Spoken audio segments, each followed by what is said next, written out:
Hiya crafters, Amy here, and I have some crafty coffee Christmas to share with you. I'm going to make a card using these 3 new stencils. These are all from the November release at A Colorful Life Designs. There's 2 Master Creator bundles this month, so be sure to check those out. I'll link everything below.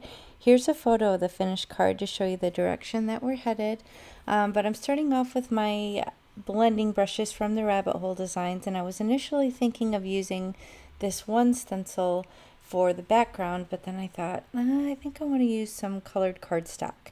So these are my folders, which have scraps of various different colored cardstocks and pattern paper and things like that.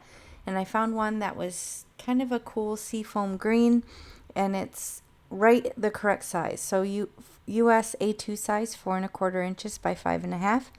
I apologize if I'm struggling to find words. My dog just passed some gas right next to me, and I'm choking. I'm fighting for my life here. It's quite rotten. So I apologize. Oh, anyway, I could start over this recording. I guess you'll find out when you watch the video. But okay, trying to get some oxygen back in this room. Oh my gosh. Okay, so I'm doing some simple ink blending with basically just some residual ink because I want this to be really light and not too pigmented, because I don't want it to take away from the stencils that I'm going to layer on top of it that are ultimately going to be the focal point. So I have this, I think it's Cup of Cheer, and I'm figuring out where I want that to go on the composition. You can see it's a really cute coffee cup with a Christmas tree squiggle out the top of it. Super cute. And I'm just going to easily mask off some areas where I don't want ink. And I'm just going to start by ink blending within that cup area. So I have this kind of newish color. I've already forgotten the name of it. I will link it in the video description box below.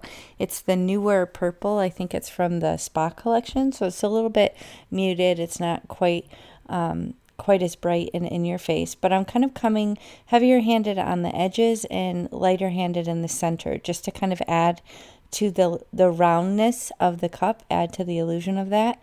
And then I'm going to just kind of figure out where I want my sentiment to go, because I want to make sure I have room for that with the rest of the ink blending.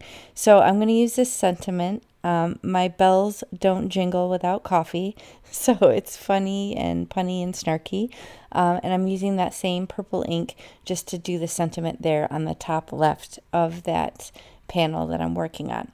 Now I'm going to come back in and do the Christmas tree in a green color, but again, this is all kind of muted and not really true to color because I'm working on that color cardstock. So if you want truer colors or more bright, obviously work on some white cardstock. But if you want some colored goodness, then see what sort of more of a muted look you'll get. Now I'm working with the eucalyptus color, I know that much.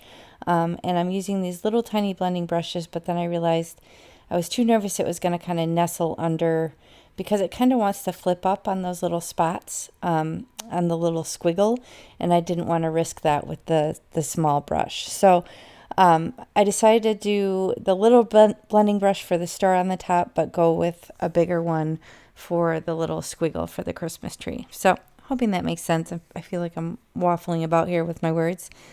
But now I have a white gel pen here. I'm just going to do some little light marks around the star just to kind of show it glowing. And then instead of leaving all those little dots, which would be like ornaments, I decided to just color those all white.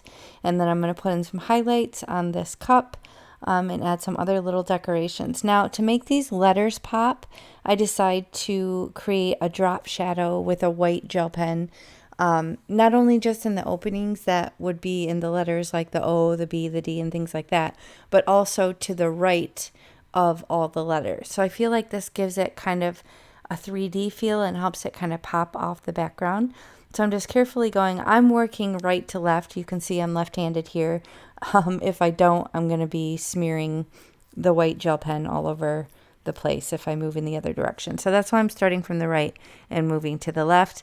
If you're right-handed, you don't have this problem and probably don't know Don't know it's a thing, but yeah, we like to smear things with our left hand as we're, writing in the normal direction. So that's why I'm moving backwards. I'm nearly done here with this.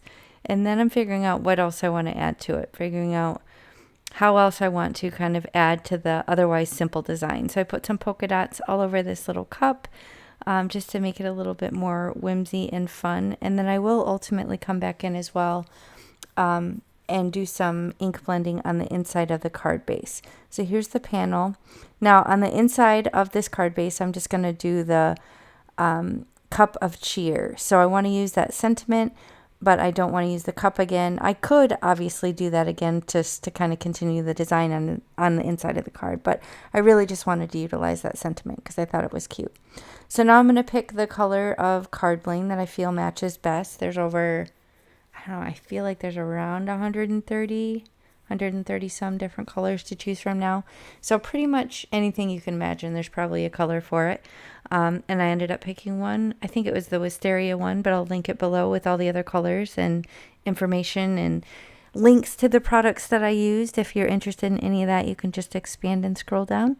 And yeah, I'm going to go open a window before my dog kills me. So thanks so much for watching. I'll catch you next time.